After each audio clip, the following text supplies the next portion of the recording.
Hello बच्चों, good morning. बच्चों, आज मैं आप लोग को सामाजिक विज्ञान का 9वां पाठ पढ़ाने वाली हूँ। 9वें पाठ का नाम है हमारा घर पृथ्वी। हमारा घर, हमारा गांव कहाँ पर है, किस पर स्थित है, इसके बारे में हम लोग पढ़ेंगे और जानकारी लेंगे। चलिए पढ़ते हैं।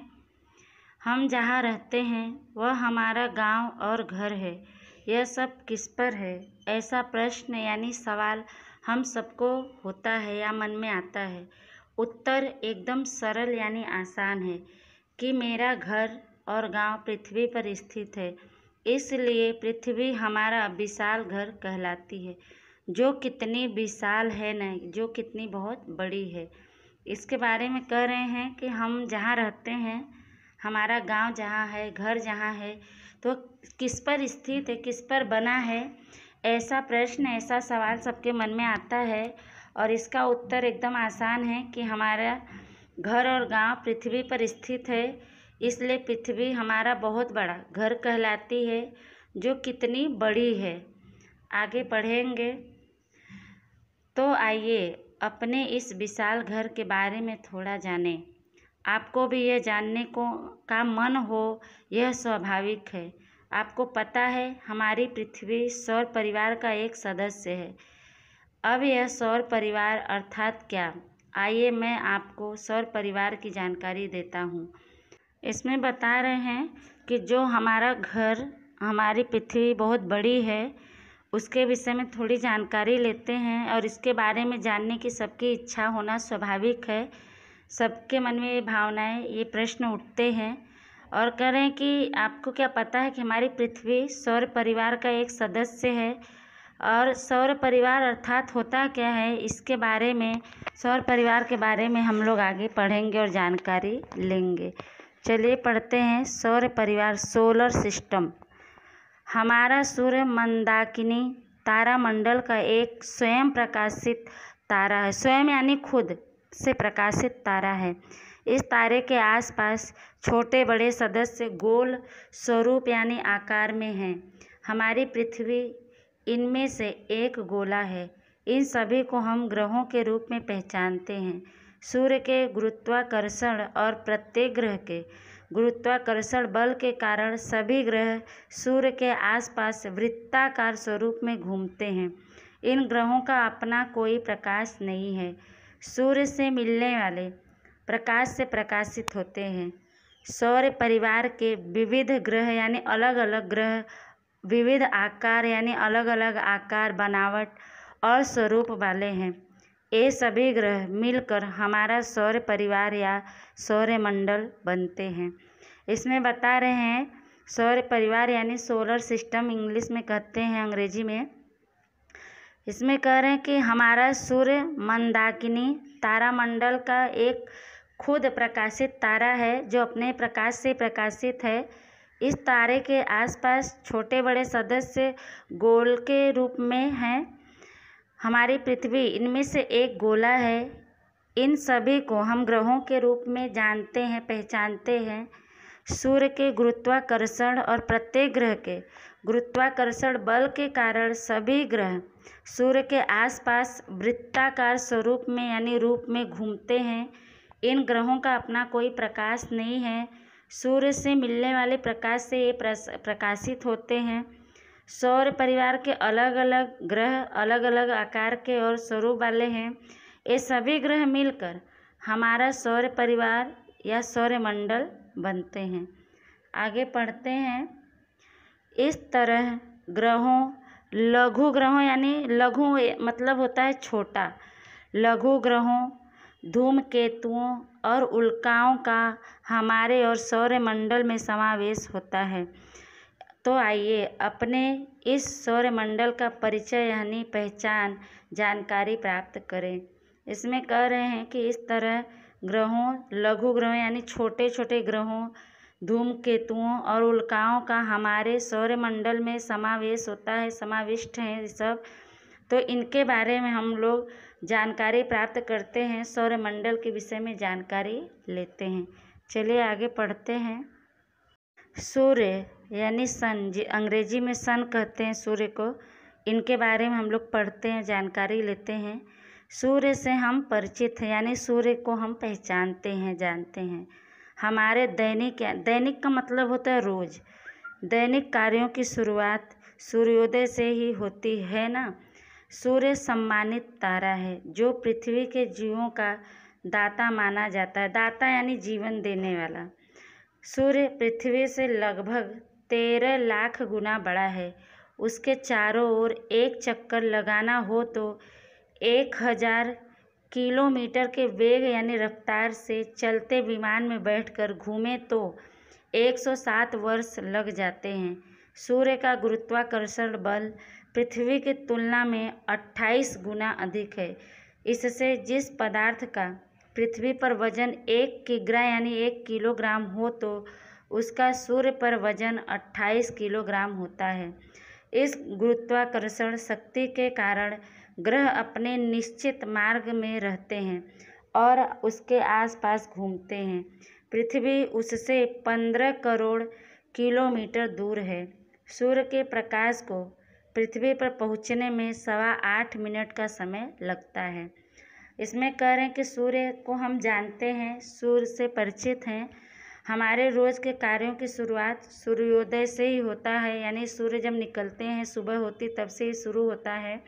सूर्य एक सम्मानित तारा है जो पृथ्वी के जीवों का दाता माना जाता है, यानी जीवन देने वाले माने जाते हैं। सूर्य पृथ्वी से लगभग 13 लाख गुना बड़े हैं। उसके चारों ओर एक चक्कर लगाना हो तो 1000 किलोमीटर के तेज रफ्तार से चलते विमान में बैठकर अगर घूमें तब 107 साल यानी वर्ष यानी साल लग जाते हैं सूर्य का चक्कर लगाने में। सूर्य का गुरुत्वाकर्षण बल पृथ्वी की तुलना में 28 गुना अधिक है। इससे जिस पदार्थ का पृथ्वी पर वजन 1 किलो हो तो उसका सूर्य पर वजन 28 किलो हो जाएगा। इस गुरुत्वाकर्षण शक्ति के कारण, ऊर्जा के कारण ग्रह अपने निश्चित यानी निर्धारित मार्ग में रहते हैं और उसके चारों तरफ यानी आसपास घूमते हैं। पृथ्वी उससे 15 करोड़ किलोमीटर दूर है। सूर्य के प्रकाश को पृथ्वी पर पहुंचने में 8.25 मिनट का समय लगता है। 8.25 मिनट यानी कि 8 मिनट 15 सेकंड। आगे हम लोग पढ़ते हैं। सूर्य का धरातल हमेशा अस्थिर रहता है, यानी स्थिर नहीं है। इसमें अनेक किमी यानी किलोमीटर लंबी प्रज्वलित यानी प्रकाशित जलती हुई अग्नि ज्वालाओं का समावेश होता है। सूर्य का मुख्य आवरण यानी घेरा हाइड्रोजन गैस का बना है। इसमें हाइड्रोजन और हीलियम गैसों की प्रक्रिया से प्रकाश और गर्मी उत्पन्न यानी पैदा होती है, जिसे हम ऊर्जा कहते हैं, जिससे सूर्य का धरातल खूब ही गर्म है। सूर्य की ऊर्जा से पृथ्वी पर जीव सृष्टि विकसित हुई है, जिससे सूर्य को सजीवों का पालक यानी जीवों को पालने वाला इनके रूप में पहचाना जाता है। कह रहे हैं कि सूर्य का जो धरातल है यानी ज़मीन है वो हमेशा अस्थिर रहता है, स्थिर नहीं रहता है। इसमें अनेक किलोमीटर लंबी प्रज्वलित यानी जलती हुई अग्नि ज्वालाओं का समाविष्ट होता है। सूर्य का मुख्य आवरण जो है, आवरण का मतलब होता है घेरा, हाइड्रोजन गैस का बना है। इसमें हाइड्रोजन और हीलियम गैसों की प्रक्रिया से प्रकाश और गर्मी पैदा होती है, जिसे हम ऊर्जा कहते हैं, शक्ति कहते हैं, जिससे सूर्य का धरातल बहुत ही गर्म है। सूर्य की ऊर्जा से पृथ्वी पर जीव सृष्टि विकसित हुई यानी उत्पन्न हुई जीव पृथ्वी पर, जिससे सूर्य को सजीवों का पालक के रूप में पहचाना जाता है, यानी जिसे सूर्य को जीवनदाता के रूप में जाना जाता है। आगे हम लोग पढ़ेंगे। अब हम ग्रहों के बारे में संक्षिप्त यानी थोड़े रूप में जानकारी प्राप्त करेंगे। सौर परिवार में कुल 8 ग्रह हैं, जिनमें बुध, शुक्र, पृथ्वी, मंगल आंतरिक और गुरु, शनि, यूरेनस, नेपच्यून ब्रह्मांड ग्रह के रूप में पहचाने जाते हैं। सौर परिवार के मंगल बुध, गुरु, शुक्र और शनि ग्रहों को खुली आंखों से देखा जा सकता है। कह रहे हैं कि अब हम ग्रहों के बारे में बहुत थोड़े में जानकारी लेंगे, उनके बारे में जानेंगे। सौर परिवार में कुल 8 ग्रह हैं, जिनमें बुध, शुक्र, पृथ्वी, मंगल आंतरिक और गुरु, शनि, यूरेनस, नेपच्यून ब्रह्मांड ग्रह के रूप में पहचाने जाते हैं। और सौर परिवार के जो मंगल, बुध, गुरु, शुक्र और शनि ग्रह हैं, ऐसे ग्रहों को खुली आंखों से यानी सीधे सीधे हम किसी मशीन के, किसी यंत्र के बिना ही देख सकते हैं आकाश में। चलिए आगे हम लोग पढ़ते हैं। पहला है बुध, जिसको अंग्रेजी में मरकरी बोलते हैं। इनके बारे में हम लोग पढ़ते हैं। यह ग्रह सूर्य के सबसे नज़दीक है, यानी सबसे पास में है, जो पीले रंग का है। बुध पर वातावरण और उपग्रह नहीं है। पृथ्वी पर से हमें बुध ग्रह सूर्योदय से पहले और सूर्यास्त के बाद थोड़े समय तक आकाश में दिखाई देता है। बुध के बारे में बता रहे हैं कि यह ग्रह सूर्य के सबसे पास में है, नज़दीक में है, जो पीले रंग का है। बुध पर वातावरण और उपग्रह नहीं है। पृथ्वी पर से हमें बुध ग्रह सूर्योदय से पहले यानी सूर्य के निकलने से पहले और सूर्यास्त के यानी सूर्य के डूबने के बाद थोड़े समय तक आकाश में दिखाई देते हैं, हम उन्हें देख सकते हैं। दूसरा है शुक्र, जिसको वीनस बोलते हैं इंग्लिश में।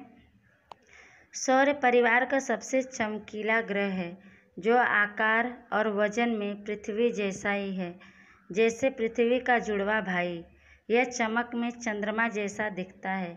इसका एक भी उपग्रह नहीं है।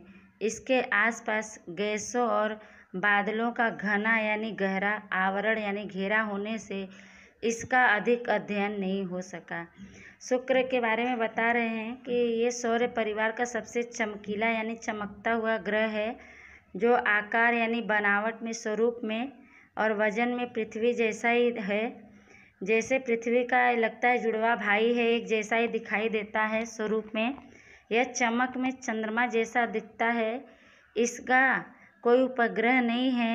इसके आसपास गैसों और बादलों का गहरा आवरण यानी घेरा होने से इनका अधिक अध्ययन नहीं हो सकता, इनके विषय में ज़्यादा जानकारी प्राप्त नहीं हो पाया। तीसरा है पृथ्वी यानी अर्थ, जिस पे हमारा घर, हमारा गांव है, जहां हम रहते हैं, जिस पर, इसके बारे में हम लोग पढ़ते हैं। शुक्र और मंगल ग्रह के बीच पृथ्वी का स्थान है। पृथ्वी अपनी धुरी पर 24 घंटों में एक चक्कर पूरा करती है, जबकि सूर्य के आसपास 365 दिनों में एक चक्कर पूरा करती है। दिन रात और ऋतुओं जैसी घटनाएं केवल पृथ्वी पर होती हैं। पृथ्वी का एक उपग्रह चंद्र है। पृथ्वी के बारे में बता रहे हैं कि शुक्र और मंगल ग्रह के बीच पृथ्वी का स्थान है, जगह है। पृथ्वी अपनी धुरी पर 24 घंटे में एक चक्कर पूरा करती है। जैसे लट्टू एक जगह पर स्थित होकर चारों तरफ चक्कर लगाता है एक ही स्थान से, वैसे ही पृथ्वी अपनी धुरी पर 24 घंटे में एक चक्कर पूरा करती है, जबकि सूर्य के आसपास 365 दिनों में एक चक्कर पूरा करती है, यानी सूर्य का एक चक्कर 365 दिनों में लगाती है, पूरा करती है। दिन रात और ऋतुएं यानी मौसम जैसी घटनाएं केवल पृथ्वी पर ही होती हैं। पृथ्वी का एक उपग्रह भी है, वो है चंद्र। आइए हम लोग चंद्र के बारे में पढ़ते हैं। चंद्र, जिसको अंग्रेजी में मून कहते हैं, इनके बारे में पढ़ते हैं। पृथ्वी का एकमात्र उपग्रह है। उसे पृथ्वी के चारों ओर एक चक्कर लगाने में और अपनी धुरी पर भी एक चक्कर पूरा करने में लगभग 29.5 दिन लगते हैं। चंद्र पर वातावरण नहीं है। चंद्र पर पानी और वातावरण न होने से उस पर जीव नहीं है। चंद्र स्वयं यानी खुद प्रकाशित नहीं है। चंद्र को सूर्य प्रकाशित करता है। चंद्र के धरातल यानी जमीन पर उल्कापात यानी उल्कापिंड गिरने से उस पर खूब विशाल यानी बहुत बड़े बड़े गड्ढे पड़ गए हैं। यहाँ मृत ज्वालामुखी है, यानी सोया हुआ मरा हुआ ज्वालामुखी है। यहाँ पे चंद्रमा के बारे में बता रहे हैं कि चंद्रमा जो है पृथ्वी का मात्र एक उपग्रह है। उसे पृथ्वी के चारों ओर एक चक्कर लगाने में और अपनी धुरी पर भी एक चक्कर पूरा करने में लगभग 29.5 दिन लगते हैं।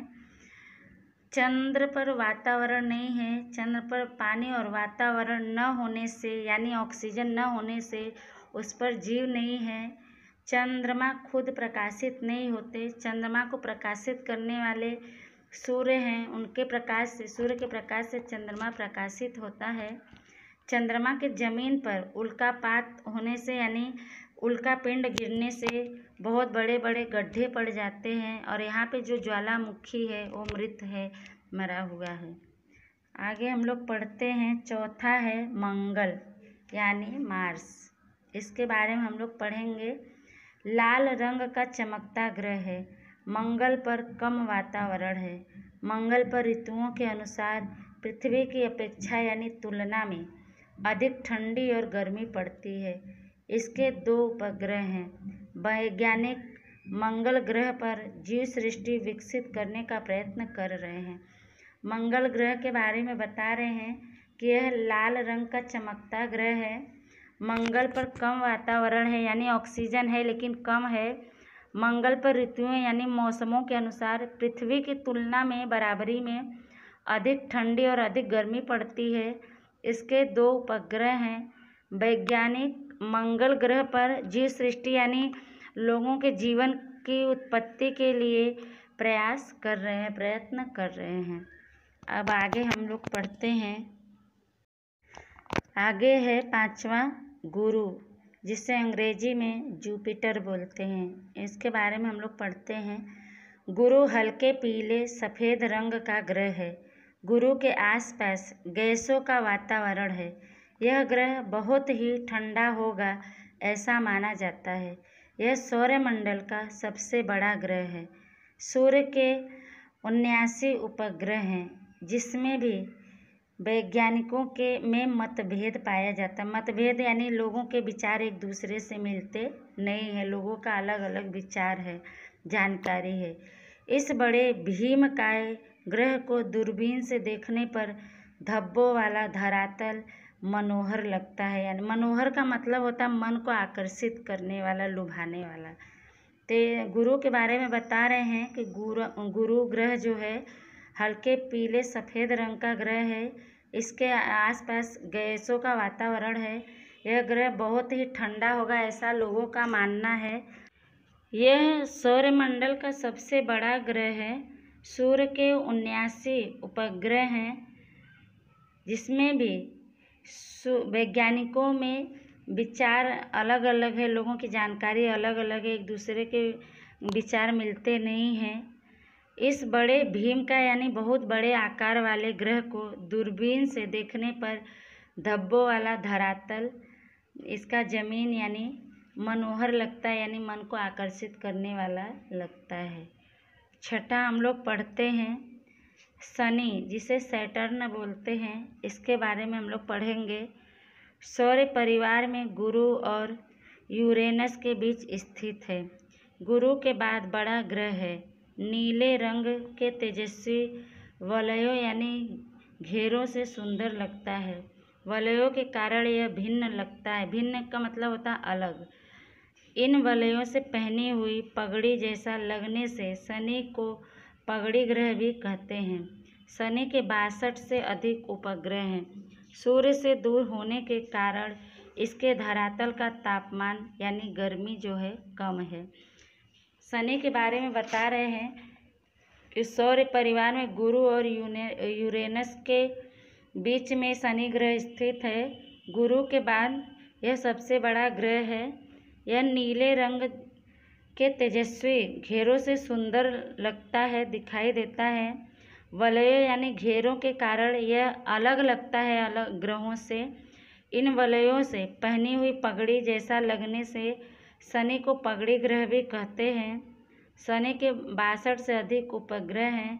सूर्य से दूर होने के कारण इसका जो ज़मीन है कम तापमान वाला है, यानी यहाँ पे गर्मी कम है क्योंकि सूर्य से दूर है। 7वां पढ़ेंगे यूरेनस। इसके बारे में हम लोग पढ़ते हैं, इंग्लिश में भी इसे यूरेनस ही बोलते हैं। पृथ्वी से इतना दूर है कि यह सामान्य दूरबीन से दिखाई नहीं देता। वहाँ सूर्य का तेज भी सफ़ेद चांदनी जैसा है। विलियम हर्शल नामक खगोल शास्त्री ने 1781 में इस ग्रह की खोज की थी। यह ग्रह खूब ही ठंडा है। यूरेनस के बारे में बता रहे हैं कि पृथ्वी से यह इतना ज़्यादा दूर है कि साधारण दूरबीन से अगर हम लोग देखना चाहें तो ये हमें दिखाई नहीं देगा। वहाँ सूर्य का जो प्रकाश है वो भी पहुँचते पहुँचते सफ़ेद चांदनी जैसा दिखाई देता है। विलियम हर्शल नामक खगोल शास्त्री ने 1781 में इस ग्रह की खोज की थी। यह ग्रह बहुत ही ठंडा है। बच्चों, ये चित्र आप लोग देख रहे होंगे, ग्रहों का यहाँ चित्र दिया गया है। बुध, शुक्र, पृथ्वी, मंगल, गुरु, शनि, यूरेनस, नेपच्यून, ये सौर परिवार के चित्र यहाँ पे दिए गए हैं। अब आगे हम लोग पढ़ेंगे 8वें ग्रह के बारे में।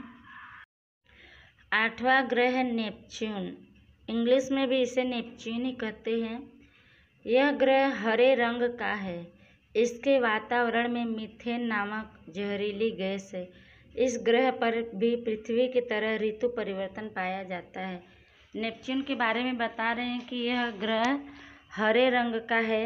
इसके वातावरण में मीथेन नामक जहरीली गैस है और इस ग्रह पर भी पृथ्वी की तरह मौसम परिवर्तन पाया जाता है, यानी यहाँ भी मौसम में परिवर्तन बदलाव होता है। आगे पढ़ते हैं।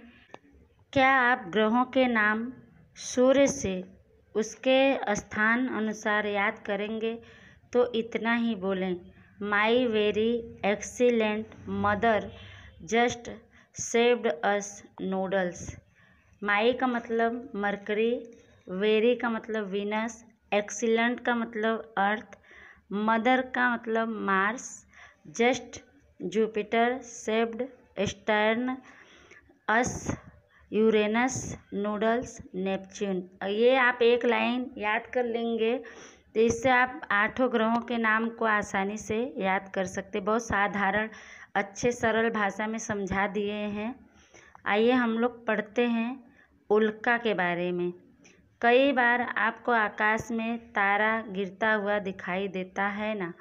हकीकत में तारे गिरते ही नहीं, अवकाश यानी आकाश में घूमते पत्थर के छोटे टुकड़े अथवा ग्रहों के छोटे भाग जो उल्का के रूप में पहचाने जाते हैं, ऐसे टुकड़े पृथ्वी के नज़दीक आने पर गुरुत्वाकर्षण बल के कारण पृथ्वी की तरफ बहुत ही तेज़ी से खींचे आते हैं। वातावरण में प्रवेश करने पर घर्षण यानी रगड़ने के कारण, टकराव के कारण सुलग जाते हैं। इस समय वातावरण में तेज जलती लाइन यानी रोशनी दिखाई देती है, जिसे हम तारा गिरना कहते हैं। कई बार पूरी जली न हो ऐसी उल्काएं पृथ्वी पर गिरकर बड़े गड्ढे बना देती हैं। महाराष्ट्र की कोयना झील ऐसी उल्का गिरने से बनी हुई मानी जाती है। सौराष्ट्र में धजाला के पास ऐसी उल्का गिरी थी जिसका वजन 40 किलोग्राम जितना था। उल्का के बारे में बता रहे हैं कि कई बार हम लोगों को ऐसा लगता है कि आकाश में तारा गिरता हुआ दिखाई दे रहा है, तारा गिर रहा है, लेकिन वास्तव में सच में तारे गिरते नहीं हैं।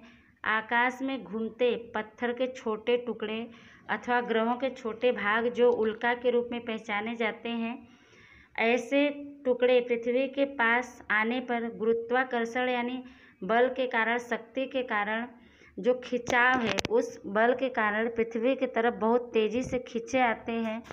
वातावरण में जब प्रवेश करते हैं तो प्रवेश करने पर जो टकराव होता है, रगड़ होती है, उसके कारण ये सुलग जाते हैं। इस समय वातावरण में तेज चलती लाइन यानी रोशनी दिखाई देती है, जिसे हम तारा गिरना कहते हैं। और बता रहे हैं कि कई बार पूरी जली न हो ऐसी उल्काएं पृथ्वी पर गिरकर बड़े गड्ढे बना देती हैं। महाराष्ट्र की कोयना झील ऐसे ही उल्का के गिरने से बनी हुई मानी जाती है। सौराष्ट्र में धजाला के पास ऐसी उल्का गिरी थी जिसका वजन जो है 40 किलोग्राम जितना था। आगे पढ़ते हैं। आगे है नक्षत्र, जिसको अंग्रेजी में बोलते हैं कॉन्स्टलेशंस। इसके बारे में हम लोग पढ़ते हैं।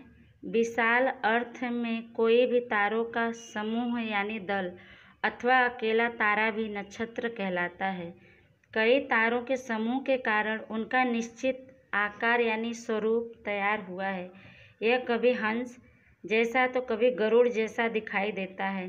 अश्विनी, रेवती, विशाखा, पुनर्वसु, मृगशीर्ष, रोहिणी, पुण्य, आर्द्रा, स्वाति जैसे कुल 27 नक्षत्र हैं।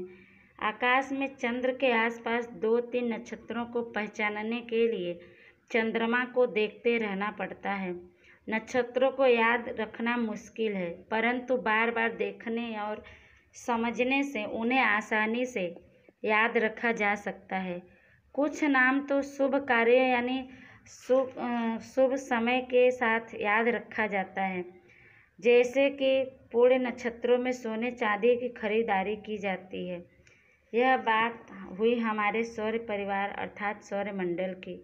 आपको अभी हमारे घर अर्थात पृथ्वी के विषय में अधिक जानना है ना, तो आइए नक्षत्र के बारे में बता रहे हैं कि बहुत बड़े शब्दों में अर्थ में कहें तो कोई भी तारों का समूह यानी दल अथवा अकेला तारा भी नक्षत्र कहलाता है। कई तारों के समूह के कारण उनका जो निश्चित आकार है, बनावट है, वो तैयार हुआ है। यह कभी हंस जैसा तो कभी गरुड़ जैसा दिखाई देते हैं। अश्विनी, रेवती, विशाखा, पुनर्वसु, मृगशीर्ष, रोहिणी, पुण्य, आर्द्रा, स्वाति जैसे कुल 27 नक्षत्र हैं। आकाश में चंद्र के आसपास 2-3 नक्षत्रों को पहचानने के लिए चंद्रमा को देखते रहना पड़ता है। नक्षत्रों को याद करना मुश्किल है, कठिन है, लेकिन जब बार बार देखते हैं और समझते हैं तो उन्हें आसानी से सरलता से याद रखा जा सकता है। कुछ नाम तो ऐसे हैं जो शुभ कार्य यानी अच्छे काम के समय याद रखा जाता है, जैसे कि पूर्ण नक्षत्र में सोने चांदी की खरीदारी की जाती है। अब कह रहे हैं कि यह बात तो हमारे सौर परिवार अर्थात सौरमंडल की है। अभी हमारे घर अर्थात पृथ्वी के विषय में अधिक हमें जानना है, तो उसके लिए हम आगे पढ़ते हैं और जानकारी लेते हैं। चलिए आगे हम लोग पढ़ेंगे। पृथ्वी का स्थान और आकार। पृथ्वी का स्थान कहाँ है, किस जगह पे, और उसकी बनावट कैसी है, उसके बारे में हम लोग पढ़ेंगे और जानकारी लेंगे। हम सूर्य और चंद्र को अस्त होते हुए देखते हैं। अस्त यानी डूबना। कितने सुंदर और तेजस्वी दिखाई देते हैं। हमारी पृथ्वी भी ऐसा ही एक गोला है। इसका आकार गोल है। यह दोनों ध्रुवों से थोड़ी चपटी है। कई अवकाश यात्री यानी आकाश में जाने वाले यात्री चंद्र पर जाकर आए हैं। उन्होंने पृथ्वी के फोटो भी लिए हैं। चंद्र पर से पृथ्वी आकाश में बड़े गोले जैसे दिखाई देती है। कह रहे हैं कि हम सूर्य और चंद्र को अस्त होते हुए यानी डूबते हुए देखते हैं। कितने ही सुंदर और तेजस्वी दिखाई देते हैं ये दोनों। हमारी पृथ्वी भी ऐसा ही एक गोला है। इसका बनावट स्वरूप गोल है। यह दोनों ध्रुवों से थोड़ी चपटी है। कई जो आकाश में अंतरिक्ष में यात्री गए हैं वो चंद्रमा पर जाकर आए हैं और उन्होंने पृथ्वी के फोटो भी लिए हैं। चंद्र पर से पृथ्वी आकाश में बड़े गोले जैसी दिखाई देती है। आगे पढ़ते हैं। हम एक छोटे गांव या शहर में रहते हैं। हम जिस भाग को देख सकते हैं वह पृथ्वी का खूब ही छोटा भाग होता है। इस कारण पृथ्वी गोल है ऐसा ख्याल नहीं आ सकता। क्या आपने टूटा हुआ मटका देखा है? उसका एक छोटा टुकड़ा हाथ में ले तो पूरा मटका गोल होगा ऐसा ख्याल नहीं आता है। इसी तरह पृथ्वी के छोटे भाग पर खड़े रहकर देखने से हमें पूरी पृथ्वी गोल नहीं लगती, परंतु अब अवकाश यानी आकाश और चंद्र पर से लिए हुए फोटोग्राफ से हम कह सकते हैं कि पृथ्वी के गोल होने पर कोई शंका यानी कोई दुविधा नहीं रही है। इसमें बता रहे हैं कि हम एक छोटे गांव या शहर में रहते हैं। हम जिस भाग को देख सकते हैं या देखते हैं वह पृथ्वी का बहुत ही छोटा भाग होता है। इस कारण से पृथ्वी गोल है, ये बात ऐसे ख्याल हमारे दिमाग में आ ही नहीं सकता है।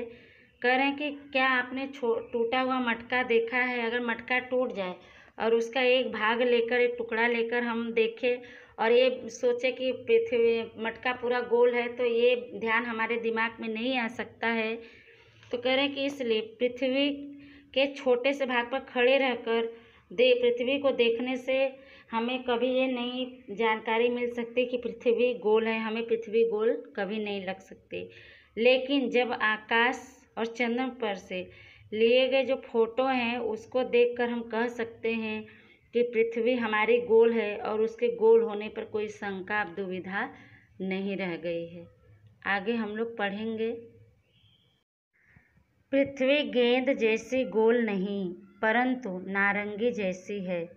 पृथ्वी ध्रुव प्रदेशों पर थोड़ी चपटी और विषुववृत्त पर थोड़ी उभरी हुई है। उभरी हुई यानी उठा हुआ है।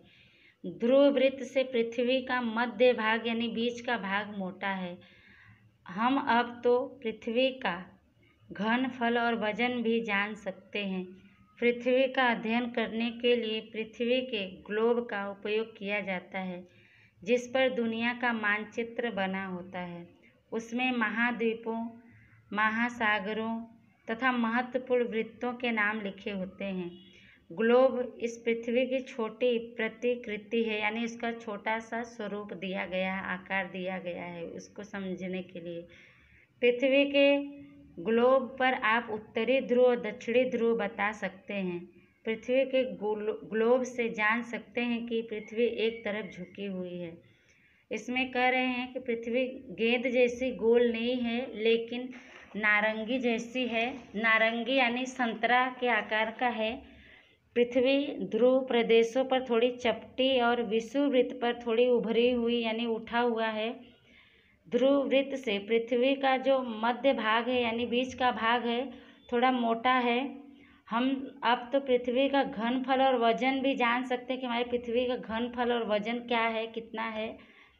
पृथ्वी का अध्ययन यानी जानकारी करने के लिए, उसके विषय में जानने के लिए पृथ्वी के ग्लोब का उपयोग यानी प्रयोग किया जाता है, जिस पर दुनिया का मानचित्र, उसमें महाद्वीपों, महासागरों और महत्वपूर्ण वृत्तों के नाम लिखे होते हैं।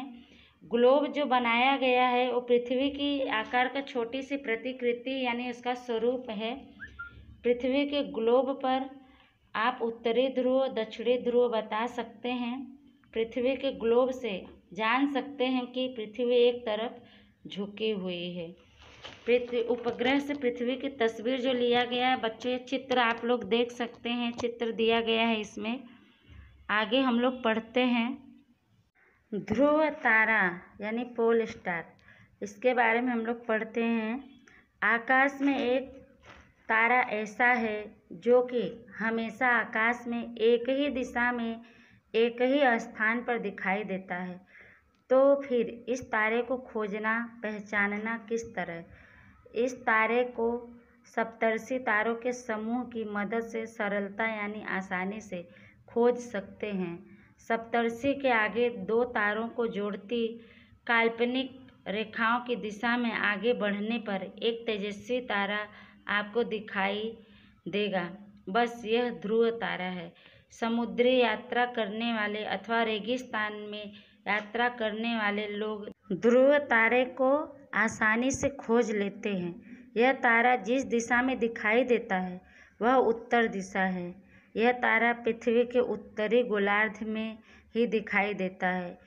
उसकी स्थिरता तथा पृथ्वी के लगभग गोल आकार के कारण दक्षिण गोलार्ध में से देखा नहीं जा सकता।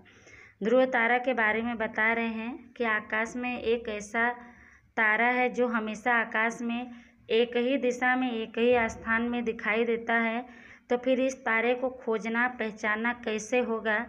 तो इसके बारे में बता रहे हैं कि इस तारे को सप्तर्षि तारों के समूह की सहायता से आसानी से खोज सकते हैं। सप्तर्षि के आगे दो तारों को जोड़ती एक काल्पनिक रेखा की दिशा में आगे बढ़ने पर एक तेजस्वी यानी बहुत तेज़ी से चमकने वाला तारा आपको दिखाई देता है। बस यह ध्रुव तारा है। समुद्री यात्रा करने वाले अथवा रेगिस्तान में यात्रा यानी सफ़र करने वाले लोग ध्रुव तारे को आसानी से यानी बहुत सरलता से खोज सकते हैं, देख सकते हैं। यह तारा जिस दिशा में दिखाई देता है वह उत्तर दिशा है। यह तारा पृथ्वी के उत्तरी गोलार्ध में ही दिखाई दे सकता है या दिखाई देता है। उसकी स्थिरता तथा पृथ्वी के लगभग गोल आकार के कारण दक्षिण गोलार्ध में से इसे देखा नहीं जा सकता है, ध्रुव तारे को। आगे हम लोग पढ़ेंगे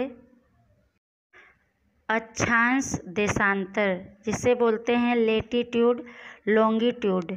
इसके बारे में हम लोग पढ़ेंगे। पृथ्वी के ग्लोब पर आड़ी और खड़ी काल्पनिक रेखाएं हैं, परंतु इन काल्पनिक रेखाओं द्वारा पृथ्वी के किसी भी स्थल यानी स्थान का निश्चित यानी तय किया हुआ स्थान और समय जान सकते हैं। ये रेखाएं जमीन पर नहीं होती, ये रेखाएं मात्र नक्शे में ही होती हैं। अक्षांश देशांतर के बारे में बता रहे हैं कि पृथ्वी के ग्लोब पर आड़ी और खड़ी काल्पनिक रेखाएं हैं। चित्र में आप लोग देख भी रहे होंगे।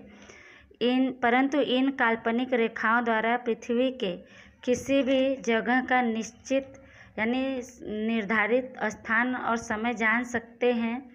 ये रेखाएं जमीन पर नहीं है, ये रेखाएं सिर्फ जानने के लिए नक्शे में ही खींचा जाता है। आगे हम लोग पढ़ेंगे अक्षांश। पृथ्वी के ग्लोब पर खींची आड़ी काल्पनिक रेखाओं को अक्षांश कहा जाता है।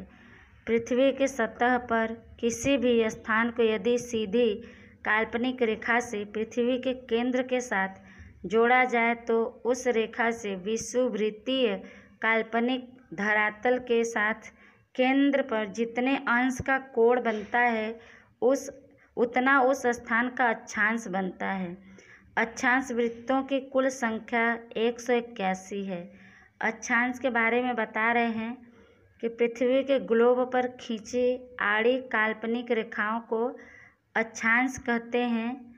पृथ्वी के सतह यानी जमीन पर किसी भी स्थान यानी जगह को यदि सीधी काल्पनिक रेखा से पृथ्वी के केंद्र के साथ जोड़ा जाए तो उस रेखा से विषुववृत्तीय काल्पनिक धरातल के साथ केंद्र पर जितने अंश का कोण बनाता है उतना उस स्थान का अक्षांश बनता है। अक्षांश वृत्तों की कुल संख्या 181 है। बच्चों, आज के लिए इतना ही। आगे का भाग मैं दूसरे वीडियो में पढ़ाऊंगी आपको। जितना पढ़ाया गया उसको ध्यान से आप लोग सुनिएगा और इसमें बहुत अच्छी बातें बताई गई याद करने के योग्य, उसको सुन के ध्यान से याद कर लीजिएगा। जो भी आपको लेसन दिया जाता है उस लेसन को आप लोग नोट में पूरा करके रखिएगा। स्कूल जब भी खुलेगा तो आप लोग का चेकिंग होगा। तब तक के लिए धन्यवाद।